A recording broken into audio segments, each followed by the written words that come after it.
Today I'm going to give you one mojito recipe that you can use to make at least 3 completely different drinks. So let's get into it.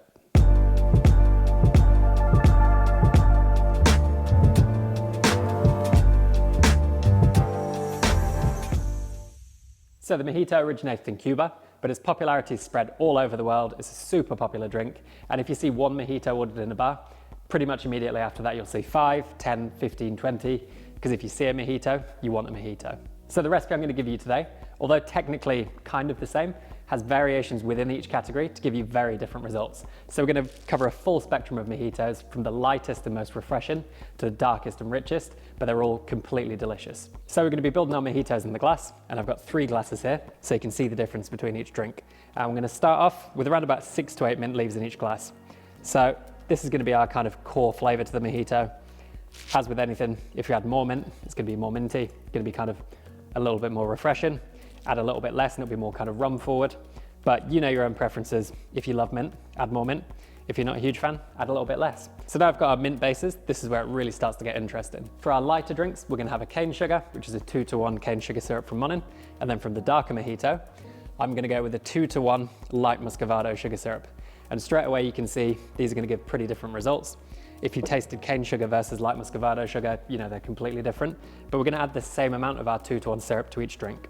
So in our lightest mojito, we're going to go with 20 mils of our cane sugar syrup. And this is our really clean base. It allows the light rum to really shine through. In our kind of medium mojito, 20 mils of our light sugar again, because we don't want to overpower the rum in this. We want it to still be very vivid and evident. But then, as we move into our dark mojito, which is a completely different flavor profile, I'm going to add 20 mils of our 2-to-1 light muscovado sugar syrup, which brings sort of butterscotch notes, burnt caramels, toffee, really different to our clean white sugar, and a little bit more character coming through as well. We're just going to give these a very gentle muddle using our muddler or roll-in pin.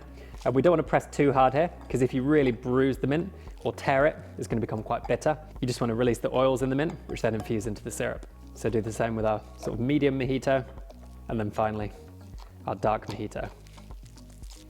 So with each of these I've added 20 mils of our sugar syrup. If you like your mojitos a little bit less sweet, obviously add less, maybe 15 mils. If you like them a little bit sweeter, maybe go up to 25 mils. But then to balance that, we're going to go in with 30 mils of freshly squeezed lime juice. And this is a really important flavor in a mojito. Just brings that vibrancy, acidity and freshness to the drink. And 30 mils per glass. Our spirit base in each mojito is actually going to be rum, but they're going to be 3 different rums. A lighter rum, a kind of more middle ground aged rum, and then a very dark rum. So first of all, we're going to start in our very light mojito with 60 mils of aged white rum from El Dorado. So if you want to learn more about these bottles and why I've chosen them, you can click on the video above, which explains all of my back bar decisions. So in our lightest mojito, we've got our aged white rum. Into our sort of medium mojito, I'm going to go 60 mils again of a Jamaican aged rum, Appleton Estate. And this brings those kind of funky tropical notes, a little bit of pineapple coming through, which is really delicious.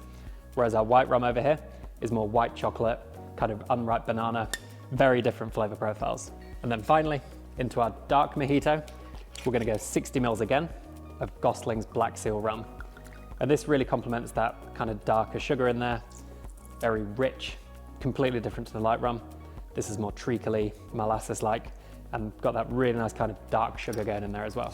Another thing about this mojito template is it's really versatile. You can incorporate lots of different flavors here. Things like gin work really well, appley flavors, elderflower, a full range of flavors work in a mojito, lots of fruit flavors as well. So I really do encourage you to experiment with all these. We're just going to 2/3 fill each glass with crushed ice. And then just give them a little stir with a spoon, just to move the mint around really and to mix the sugar, lime and rum together. Not to add too much dilution because there's a lot of crushed ice in here. So just go really easy with it. Be kind of strategic with your movements to move that mint around. And this is just going to really integrate all those ingredients together.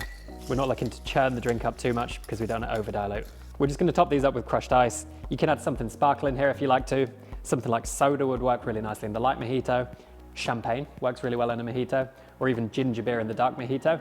But I actually kind of prefer to leave these out. I think these drinks work really well on their own, and I don't like to over dilute them. So just to finish off the drinks, I'm going to go for a small straw, a medium straw, and a large straw. And then when I was picking the mint leaves earlier, I reserve these really nice big sprigs, which if you want to, you can just give a little slap to bring back to life and release the aroma.